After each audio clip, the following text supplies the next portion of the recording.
அனைவருக்கும் வணக்கம். இன்றைய பதிவில் நம்ம பார்க்க போகிற விஷயம் என்னென்னா, இந்த பந்தல் காய்கறிகளில் கடைபிடிக்க வேண்டிய முக்கியமான காரியங்கள்.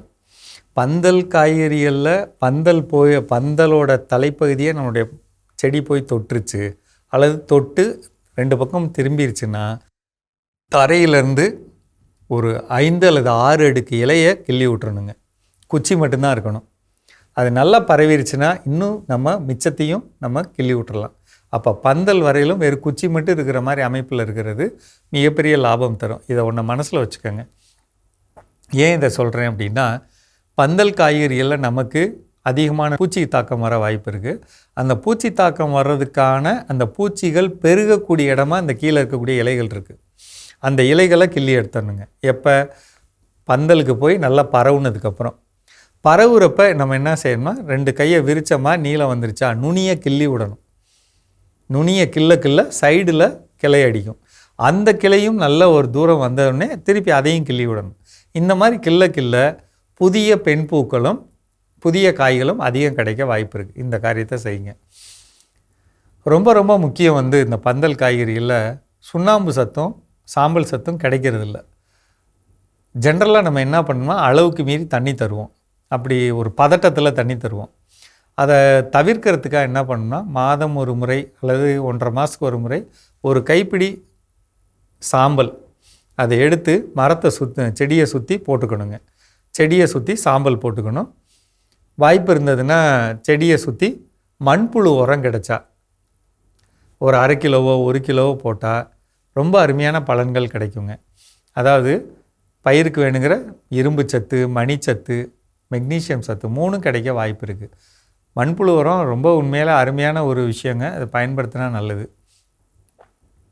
இது இல்லாத நீங்கள் ஜென்ரலாக என்ன பண்ணணும்னா, தண்ணீரை உங்கள் தோட்டத்துக்குள்ளே வந்தால் ஈரப்பதமே இல்லாத மாதிரி ஒரு அமைப்பை வச்சுக்கிறது என்றைக்கு அதிகமான விளைச்சலை தருங்க. ரொம்ப அதிகமான ஈரம், அதாவது நான் அதுக்குன்னு தண்ணி கொடுக்கக்கூடாதுன்னு சொல்ல, ஒரு ஈரம் கொடுக்கணும். நம்ம அளவுக்கு மீறி தண்ணி தெப்பமாக நிற்கிற மாதிரி கொடுக்குறப்ப இலைகள் தொங்கி பூச்சி தாக்கமும் நோய் தாக்கமும் அதிகமாகும். இலை எப்பையும் விரிஞ்ச மாதிரி இப்படி நிமிர்ந்து நிற்கணும். அந்த இதை உறுதிப்படுத்தணும். நமக்கு இலைகளுக்கு பின்னாடி அதிகமான பூச்சிகள் கடித்து நோய்கள் வர வாய்ப்பு இருக்குது. ஏன்னா அந்த பூச்சிகள் அப்படிங்கிறது பூச்சிகளுக்கான உணவு. அந்த இலைக்கு பின்னாடி நரம்பு இருக்குங்க. அந்த நரம்புக்குள்ளே உள்ளே உட்காந்துருக்கும். இது அதோட உணவு. அப்போ இது இல்லாமல் இருக்கணும்னா எந்த ஒரு கரைசலையும் இலைக்கு பின்னாடி தெளிக்கிற மாதிரி வச்சுக்கணுங்க. இனி வரக்கூடிய காலத்தில் வேப்பங்கொட்டை கிடைக்கும். 100 லிட்டரில் 5 கிலோ வேப்பங்கொட்டை இடித்து உள்ளே போட்டுக்கணுங்க. அந்த திரவத்தை ஒரு நாள் கழித்து இலையோட பின்பக்கம் தெளித்தாலே சூப்பராக இருக்குங்க. அது கூட நீங்கள் இஞ்சி, பூண்டு, பச்சை மிளகாய் இதை கலந்துக்கலாம். பட் தெளிக்கிறப்ப இந்த நோய்கள் இல்லாத பூச்சி தாக்கம் இல்லாத ஒரு பயிர் கிடைக்கும். அப்படி பூச்சி தாக்கம் வந்ததுன்னா வைரஸ் நோய் வரும். சரிங்களா? அதனால் இதுதான் நமக்கு. அளவுக்கு மீறி தண்ணி இருந்தால் ஈரம் வந்துடும். சாம்பல் கொடுக்கணும், நுனி கிள்ளணும், அந்த தண்டுகளில் இருக்கக்கூடிய தேவையில்லாத இலைகளை கிள்ளி எடுத்துடணும். முடிஞ்சால் நம்ம இப்போ நிலத்தில் வரப்பு பயிர் போடணும். வரப்பு பயிருங்கிறது மக்காச்சோளம் இருக்குது பார்த்தீங்களா? மக்காச்சோளம் நிலத்தை அந்த பந்தலோட வரப்பை சுற்றி முடிஞ்ச அளவுக்கு 1 அடிக்கு 1 ஒரு மக்காச்சோளம் நடலாம். வாய்ப்பு இருக்கிறப்பெல்லாம் அந்த வரப்பை சுற்றி தட்டைப்பயிர் 1/2 அடிக்கு 1 நட்டு விடலாம்.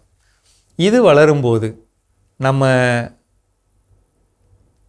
பீர்க்கங்காயோ பாகற்காயோ அல்லது புடலங்காயோ வளர்க்குறப்ப அதை தாக்க வரக்கூடிய அந்த புழுவெல்லாம் பூச்சிகள், அதாவது பூச்சி முட்டை போட்டு புழுவாகி நமக்கு தொல்லை பண்ணும். அந்த பூச்சிகள் இங்கேயே நின்றுக்கும். அந்த வரப்பு பயிரில் நின்றுக்கும்.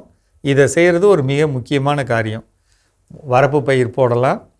வாய்ப்பு இருந்தால் நீங்கள் பழ ஈக்கான பொறிகள்னு மார்க்கெட்டில் விற்கிறாங்க. பழ ஈக்கான ஃப்ரூட் ஃப்ளை ட்ராப் அப்படின்னு சொல்லுவாங்க.